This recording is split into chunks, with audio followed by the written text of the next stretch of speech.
ഞങ്ങൾ ആദ്യമായിട്ട് തന്നെ എല്ലാവരെയും ഞാൻ അഭിനന്ദിക്കുന്നു. കേരളത്തിലെ ഏറ്റവും മിടുക്കരായ സ്മാർട്ടസ്റ്റ് കിഡ്സാണ് നിങ്ങളൊക്കെ. ഇനി ഭാവിയിലെ വലിയ വലിയ സയൻറ്റിസ്റ്റുമാരായിട്ടും ലീഡേഴ്സുമാരായിട്ടും എൻ്റർപ്രണറായിട്ടും കലാകാരന്മാരായിട്ട് തിളങ്ങട്ടെ. എല്ലാവിധ ആശംസകളും നേരുന്നു. ആദ്യമായിട്ട് നമ്മുടെ ഇത് പ്രത്യേകിച്ച് ഈ 10ാം ക്ലാസ് 12ാം ക്ലാസ് കഴിഞ്ഞ കുട്ടികൾക്ക് വളരെ പ്രധാനപ്പെട്ട ഒരു ലൈഫിൻ്റെ ഒരു ഡയറക്ഷനിലാണ് നിങ്ങൾ നിൽക്കുന്നത്. പ്രത്യേകിച്ച് 10ാം ക്ലാസ് പഠിച്ച് A+ കിട്ടിയതിന് ശേഷം ഏത് ഗ്രൂപ്പ് എടുക്കണമെന്ന് കുട്ടികൾക്ക് പൊതുവേ ഒരു കൺഫ്യൂഷൻ ഉണ്ടാവും, എങ്ങനെ എവിടെ പോകേണ്ടത്. അപ്പോൾ മാത്സ് സയൻസ് എടുത്ത് എന്താകണം ഒന്ന് തീരുമാനിക്കേണ്ട പ്രധാനപ്പെട്ട കാലഘട്ടമാണ് 10ാം ക്ലാസ് കഴിഞ്ഞതിന് ശേഷമുള്ള കുട്ടികളുടെ ഒരു തീരുമാനം. അത് കഴിഞ്ഞിട്ട് 12ാം ക്ലാസ് ജയിച്ചു, എല്ലാ A+ കിട്ടി. അപ്പോൾ ഏത് ഗ്രൂപ്പിലേക്ക് പോകണം, നീറ്റ് പരീക്ഷ എഴുതി നമ്മൾ എഞ്ചിനീയർ ആകണം, ഡോക്ടർ ആകണം, പിന്നെ വക്കീലാകണം, അല്ലെങ്കിൽ ഏത് മേഖലയ്ക്ക് പോകണമെന്ന് തീരുമാനിക്കേണ്ട പ്രധാനപ്പെട്ട ഒരു കാലഘട്ടത്താണ് നിങ്ങൾ നിൽക്കുന്നത്. യഥാർത്ഥത്തിൽ ഇത് എല്ലാ സമയത്തും നമുക്ക് വളരെ പ്രധാനപ്പെട്ട ഒരു ഡെസിഷനാണ് നിങ്ങൾ എടുക്കാൻ പോകുന്നത്. ഇപ്പോൾ ഞാനിപ്പോൾ +2 കഴിഞ്ഞതിന് ശേഷം അന്ന് സയൻസ് ഗ്രൂപ്പായിരുന്നു എടുത്തത്. സയൻസും മാത്സും പഠിച്ചിട്ട് പിന്നെ എഞ്ചിനീയറിംഗ് എൻട്രൻസ് എക്സാം എഴുതി 1990-91 അന്ന് എഴുതിയ സമയത്ത് കേരളത്തിലെ നല്ല റാങ്ക് ലിസ്റ്റിലാണ് കിട്ടിയത്. എന്നാൽ എനിക്ക് തോന്നി ഞാൻ എഞ്ചിനീയറിംഗ് പരീക്ഷ പാസ്സായി എഞ്ചിനീയർ ആയിട്ട് ഒരു 5 വർഷം അധ്വാനത്തിന് ശേഷം സിവിൽ സർവീസ് എഴുതി കഴിഞ്ഞാൽ പിന്നീട് കുറച്ച് 5 വർഷം 4-5 വർഷം ആവില്ലേ. അതുകൊണ്ട് ഏതെങ്കിലും ഒരു സയൻസ് ഗ്രൂപ്പ് എടുക്കാമെന്ന് പറഞ്ഞിട്ട് ഞാൻ എന്ത് ചെയ്തു, കൗൺസിലിംഗ് പോലെ ഒന്നും പോകാതെ നേരെ BSc കെമിസ്ട്രി എടുത്തു. BSc കെമിസ്ട്രി എടുക്കാനുള്ള കാരണം എനിക്ക് ആ കാലഘട്ടത്തിൽ തോന്നിയത്, എൻ്റെ ക്ലാസ്സിലെപ്പോഴും കെമിസ്ട്രി ഞാനൊരു ടോപ്പായിരുന്നു. കെമിസ്ട്രി വളരെ സിമ്പിളായിട്ടുള്ള സബ്ജക്റ്റാണ് എനിക്ക് തോന്നിയത്. കാരണം ഇനോർഗാനിക് കെമിസ്ട്രി നമുക്ക് എങ്ങനെയാണ് ബാലൻസ് കമ്പൈൻ ചെയ്യുന്നത്, എങ്ങനെ കെമിക്കൽ ഇക്വേഷൻ ഉണ്ടാക്കാൻ സാധിക്കും തോന്നിക്കഴിഞ്ഞാൽ വളരെ സിമ്പിളാണ്. ഒരു ഓർഗാനിക് കെമിസ്ട്രി അതുപോലെ എങ്ങനെയാണ് കാർബൺ ഹൈഡ്രജനൊക്കെ ബോണ്ടി എങ്ങനെ ഉണ്ട് പഠിച്ചു കഴിഞ്ഞാൽ വളരെ സിമ്പിളാണ്. അപ്പോൾ ഏത് രീതിയിൽ നമുക്കതൊക്കെ മാനിപ്പുലേറ്റ് ചെയ്യാൻ പറ്റും, ചെറിയ കണക്കിൻ്റെ കാര്യങ്ങൾ മാത്രമേ ഉള്ളൂ. അപ്പോൾ കെമിസ്ട്രി എടുത്തതിന് ശേഷം ഞാൻ നല്ലൊരു കോളേജിലാണ് പഠിക്കാൻ പോയത്.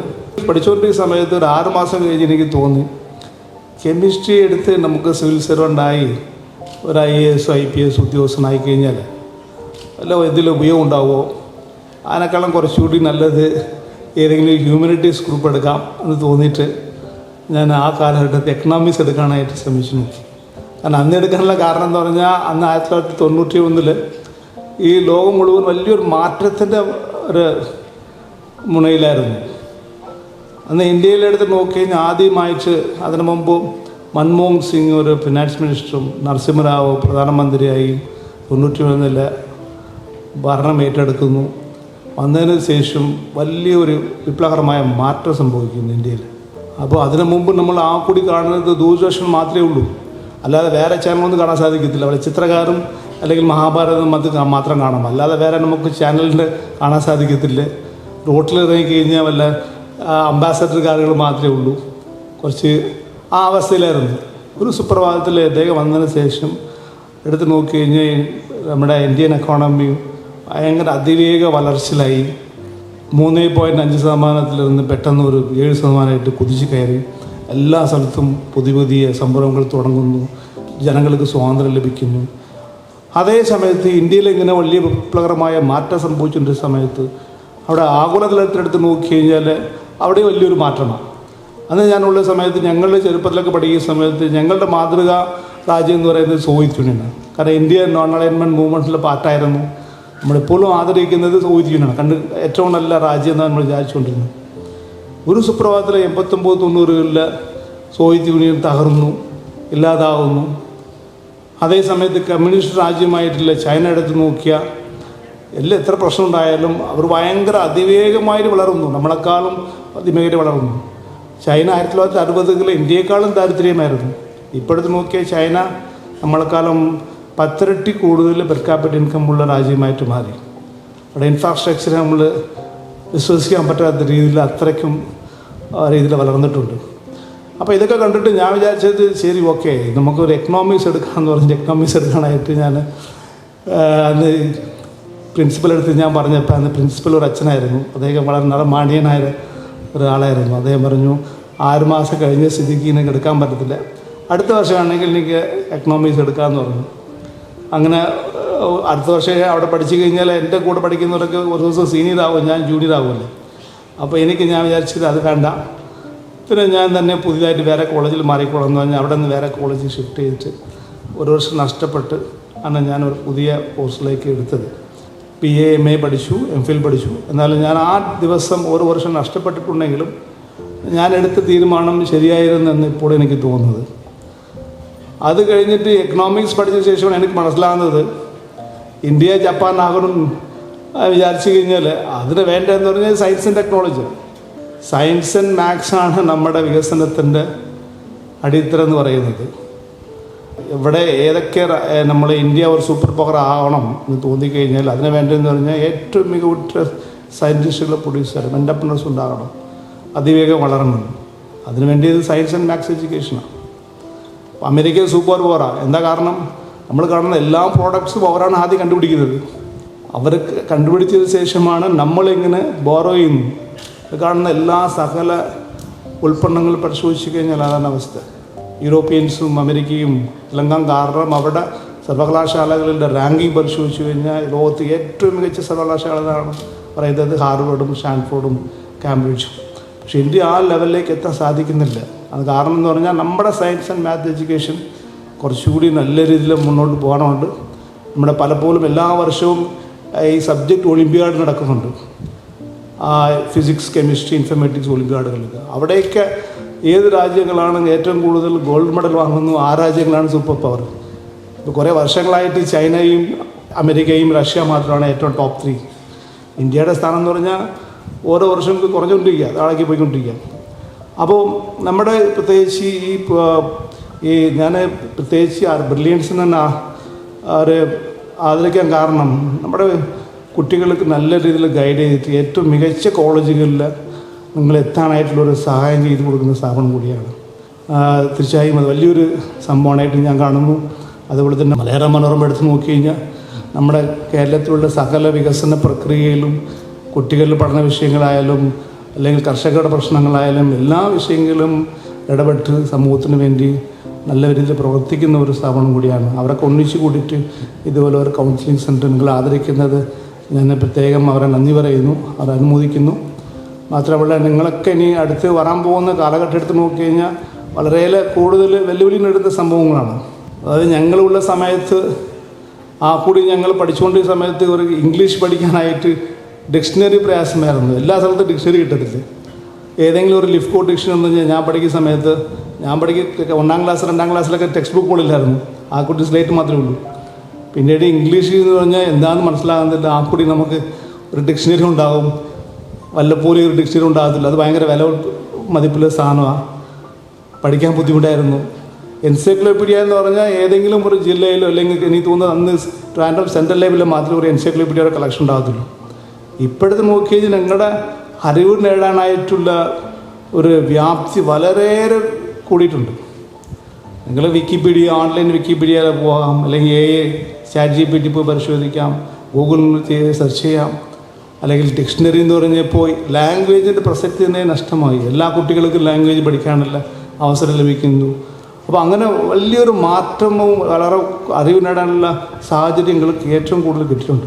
അതേ സമയത്ത് ഈ പറയുന്ന തൊഴിൽ മേഖല പരിശോധിച്ച് കഴിഞ്ഞാൽ വൈവിധ്യമാർന്ന തൊഴിൽ മേഖലയായി മാറിക്കൊണ്ടിരിക്കുന്നു. ഇപ്പോൾ ആർട്ടിഫിഷ്യൽ ഇൻ്റലിജൻസ് ഞാൻ വന്നിപ്പോൾ ChatGPTയും ജെമിനയും കോപ്പയിലിട്ടൊക്കെ ഞാൻ കുറച്ച് പരിശീലിച്ച് നോക്കി. കാരണം പോലീസ് ഒരുപാട് കാര്യങ്ങൾ നമുക്ക് ഉപയോഗിക്കാൻ പറ്റും. നോക്കിയപ്പോഴാണ് ഞാൻ മനസ്സിലായത് നമ്മളൊക്കെ നമ്മുടെ നേരത്തെ ഉള്ള സംഭവങ്ങളെന്ന് പറഞ്ഞാൽ നമ്മൾ ഉൽപ്പന്നങ്ങൾ കണ്ടുപിടിക്കും. അത് അറ്റാമിക് ബോംബായാലും TV ആയാലും കമ്പ്യൂട്ടർ ആയാലും നമ്മൾ പറയുന്നതനുസരിച്ചായിരിക്കും ആ പ്രോഡക്റ്റ് പ്രവർത്തിക്കുന്നത്. പക്ഷേ ആർട്ടിഫിഷ്യൽ ഇൻ്റലിജൻസിൻ്റെ പ്രത്യേകത എന്ന് പറഞ്ഞാൽ അത് തന്നെ ഡിസിഷൻ എടുക്കുന്നു. അപ്പോൾ അത് ഭയങ്കര ഒരു വലിയൊരു വിപ്ലവകരമായ മാറ്റമാണ് ഈ കാലഘട്ടത്തിൽ. ഇപ്പം ഞാൻ ഉദാഹരണത്തിന് ഞാൻ ഹൈക്കോടതി വിധികളിൽ ഒരു 10-50 ഹൈക്കോടതി വിധികളുടെ ഒരു ലീഗൽ നോട്ട് ഉണ്ടാക്കണമായിരുന്നു. ലീഗൽ നോട്ടൊക്കെ നോക്കാനായിട്ട് 10-50 ഹൈക്കോടതി വിധികളും സുപ്രീം കോടതി വിധികളും വായിക്കണം. അപ്പോൾ ഞാൻ വിചാരിച്ചത് ഒന്ന് പുതിയ ChatGPT 4 പോലെ നോക്കി എന്താണെന്ന് പറയുക ഇതിൻ്റെ ആർഗ്യുമെൻറ്റ് നോട്ട് കിട്ടുമെന്ന് നോക്കിയപ്പോൾ നമ്മൾ ഒരു മാസം പഠിക്കേണ്ട വിഷയങ്ങൾ അത് ഇൻസ്റ്റൻറ്റേനിയസ് ആയിട്ട് 2 മിനിറ്റ് കൊണ്ട് തന്നെ നമുക്ക് കംപ്ലീറ്റ് അതിൻ്റെ സാരാംശം കിട്ടുന്നു, ആർഗ്യുമെൻറ്റ് നോട്ട് കിട്ടുന്നു, അത്രയ്ക്ക് വായിച്ചു തീർക്കുന്നു. അപ്പോൾ അതുപോലെ എല്ലാ വിഷയങ്ങളും എടുത്ത് നോക്കിയാലും അടുത്ത് സകല വിഷയങ്ങൾ നമുക്ക് വേണ്ടി ഡിസിഷൻ എടുക്കാനായിട്ടുള്ള ഒരു ആർട്ടിഫിഷ്യൽ ഏജൻസികൾ മാറിക്കൊണ്ടിരിക്കുന്നു. ഈ കാലഘട്ടത്തിലാണ് നമ്മൾ പോയിക്കൊണ്ടിരിക്കുന്നത്. പക്ഷേ നിർഭാഗ്യവശാൽ നമ്മുടെ സയൻസ് എഡ്യൂക്കേഷൻ കുറച്ച് പിന്നിലായതുകൊണ്ട് നമുക്ക് എത്ര വലിയ IT സൂപ്പർ പവർ എന്ന് പറഞ്ഞാൽ തന്നെ നമുക്ക് ഒരു പ്രോഡക്റ്റില്ല.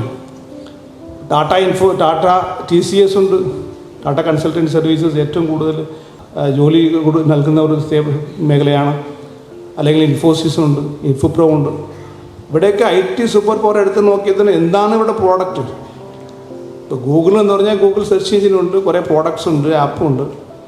ടാറ്റ നമ്മുടെ ഇന്ത്യയിലുള്ള IT സ്ഥാപനങ്ങൾ എന്താണ് പ്രോഡക്റ്റ് എന്ന് പരിശോധിച്ച് കഴിഞ്ഞാൽ ഇല്ല. നമ്മൾ ആ കൂടി ചെയ്തത് ഒരു ബാക്ക് ഓഫീസ് വർക്കും അതിൻ്റെ സർവീസ് സെൻ്ററായിട്ട് മാറിക്കൊണ്ടിരിക്കുന്നത് അല്ലാതെ നമുക്ക് ആക്ച്വലി എടുത്ത് നോക്കിയാൽ വേൾഡ് ക്ലാസ് ടെക്നോളജിക്കൽ സൂപ്പർ പവറായിട്ട് മാറാൻ സാധിക്കുന്നില്ല. അത് ഇങ്ങനെ എല്ലാ രീതിയിലും നമുക്ക് ആക്ച്വലി വലിയ രീതിയിൽ നിങ്ങളുടെ ബ്രെയിൻ പവർ ഉപയോഗിച്ചിട്ട് ഇന്ത്യയെ സൂപ്പർ പവർ മാറ്റാൻ സാധിക്കും. അതിന് വേണ്ടതെന്ന് പറഞ്ഞാൽ നിങ്ങളുടെ മാത്സ് ആൻഡ് സയൻസ് എഡ്യൂക്കേഷനാണ്. മാത്തമാറ്റിക്സ് എന്ന് പറയുന്നത് സത്യം പറഞ്ഞാൽ കേരളത്തിലും ഇന്ത്യയിലും ലോകത്തും ഏറ്റവും നല്ല മാത്തമാറ്റീഷ്യൻസിന് ആവശ്യമുണ്ട്. ഇനി ഭാവി എന്ത് ചിന്തിക്കണമെന്ന് ആദ്യം കണ്ടുപിടിക്കേണ്ടത് കണക്കുകൾ കൂടിയാണ്. അട്ടാമിക് ബോംബ് കണ്ടുപിടിച്ചു. പക്ഷേ അട്ടാമിക് ബോംബ് കണ്ടുപിടിക്കുന്നതിന് മുമ്പ് Einstein E=mc², matter can be converted to massive amount of energy എന്ന് മനസ്സിലാക്കി അദ്ദേഹം അന്ന് പ്രസിഡന്റ് റൂദർഫോർഡ് കത്തെഴുതി കൊണ്ടാണ് അട്ടാമിക് ബോംബ് ഉണ്ടായത്. അല്ലെങ്കിൽ ആര്യപ്പെട്ട നവഗ്രഹങ്ങളുണ്ട്. Earth is not in the centre of the universe.